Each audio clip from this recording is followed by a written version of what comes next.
എടാ ഓ നീ എന്താ ഈ മാവ് നോക്കിയേക്കണേ? നീ എന്താ ഈ മാവ് നോക്കിയേക്കണേന്ന്? സൂപ്പർ ലേച്ച്, ഭയങ്കര ശാന്ത സുന്ദര സമാധാനം. നല്ല ആശ്വാസമില്ലേ? ഓ പക്ഷേ എനിക്ക് ആ ടെൻഷൻ അങ്ങോട്ട് പൂർണ്ണമായിട്ട് മാറിയിട്ടില്ല. നീ എന്താ ടെൻഷൻ? വേറൊരു പ്രശ്നമില്ലേ ചേച്ചി? എന്ത്?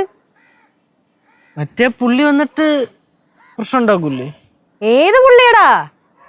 നമ്മുടെ അമൂല്യം ചേട്ടായി. ചേട്ടൻ വന്ന് ചേട്ടൻ്റെ അച്ഛനോട് ചോദിച്ചാൽ നമ്മൾ എന്തിനു പറയും? അയ്യോ, ആ കാര്യം വിട്ടുപോയി. പുള്ളിയാണെങ്കിൽ കൊറേ വർഷത്തിന് ശേഷം അച്ഛനെ വീട്ടിൽ കൊണ്ടുവന്നൊക്കെ പറഞ്ഞ് വന്നതല്ലേ? ഓ ആ സമയം നമ്മൾ അച്ഛനെ വേറൊരാളുടെ കൈ പിടിച്ച് അയച്ചെന്ന് പറഞ്ഞു കഴിഞ്ഞാൽ പുള്ളിക്ക് ദേഷ്യം വരൂലേ? പിന്നെ വരില്ലേ? ആ സത്യം പറഞ്ഞത് പുള്ളി പറഞ്ഞാണല്ല, ഒരു 2-3 ദിവസം കഴിയുമ്പോ ഒന്ന് കൊണ്ടുപോകാന്ന്. നീയാണ് ആ പുള്ളിനെ വിളിച്ചു വരുത്തിക്കൊണ്ട് നിന്റെ ഐഡിയ ആണത്. ആ പുള്ളിയെ കൊണ്ടുവന്നില്ലായിരുന്നേ കാണാമായിരുന്നു. ഇതിപ്പോ ഇതിനെന്ത് തീരുമാനം ഉണ്ടാക്കുന്നു പറ. ഇതിനല്ല അത് എന്റെ ഉദ്ദേശിച്ചേ. മറ്റേ അങ്ങനെയാണെങ്കിൽ എവിടെന്ന് പറഞ്ഞോണ്ടേ തപ്പാനാണ്. ഇന്ന് കന്യാകുമാരി ആണെങ്കിൽ നാളെ മാർത്താണ്ടം, മറ്റന്നാൾ കാസർഗോഡ്. ഓടി കിടന്ന് പ്രയത്നം പിടിക്കുകയാണ്. പാവ അമൂല്യൻ ചേട്ടന്റെ അച്ഛൻ. അയാളുടെ ഏതോ ഒരു മുത്തിന്റെ അകത്ത് ഇരിപ്പുണ്ട്. നിങ്ങളിതവിടെ പോവാ? ഞങ്ങള് അമ്പലത്തിൽ പോന്നു. കൊറേ പൂജകളും കാര്യങ്ങളും ഒക്കെ ഉണ്ട്. അത് നല്ലതാ.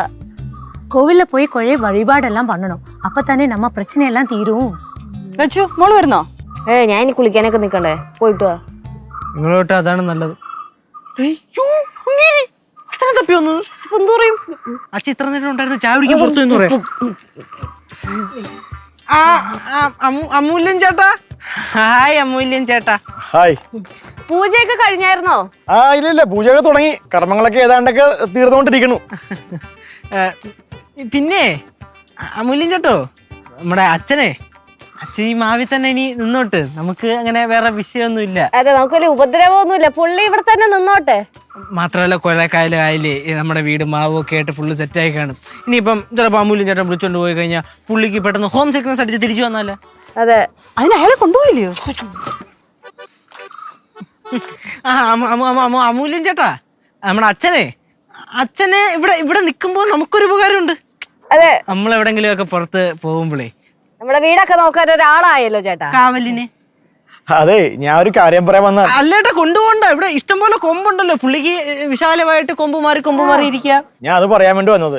എന്റെ അച്ഛൻ തൂങ്ങി മരിച്ചതേ ഈ മാവന്മേലല്ല, 2 വഴി അപ്പുറത്തുള്ള മാവന്മേലാ. ഒരുപാട് വർഷങ്ങളായില്ലേ ഇങ്ങോട്ട് വന്നിട്ട്. എനിക്ക് മാറിപ്പോയതാ. അപ്പൊ ചേട്ടന്റെ അച്ഛൻ ഇവിടെ ഇല്ലേ? ഇവിടെ ഇല്ല. ആ മറ്റേ മാവിന്ന് അച്ഛനെ പിടിച്ചോണ്ട് വീട്ടിൽ കൊണ്ടുപോയി ഇപ്പൊ ആവാഴ്ചയിരുത്തിയൊക്കെയാണ്. അച്ഛന്റെ ആത്മാവിന് സുഖമല്ലേ? സുഖമായിരിക്കും. ഹാപ്പി അല്ലേ അച്ഛൻ? ഹാപ്പി ആയിരിക്കണം. ഈ വിവരം കേട്ടപ്പോ ഞങ്ങക്ക് സന്തോഷമായി ചേട്ടാ. ഞാൻ ഇവരൊന്ന് പറഞ്ഞിട്ട് പോകാൻ വേണ്ടി വന്നതാ. ആയിക്കോട്ടെ. പാവം മനുഷ്യൻ കേട്ടാ. അതെ, നമ്മള് വെറുതെ പേടിച്ച് നമ്മളെ മാവിലൊന്നും ഒന്നും ഇല്ലായിരുന്നു. അത് തന്നെ. എന്തോ ഒരു മാമ്പഴം തന്നോ മാവാ. പാവം മാവ് അല്ലേ? ഓ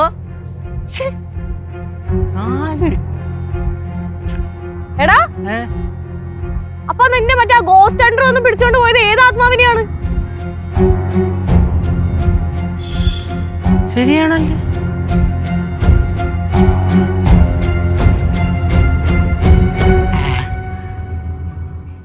ഫ്ലവേഴ്സ് സ്മാർട്ട് ഷോ ശനി ഞായർ ദിവസങ്ങളിൽ രാത്രി 9:30 ഫ്ലവേഴ്സിൽ.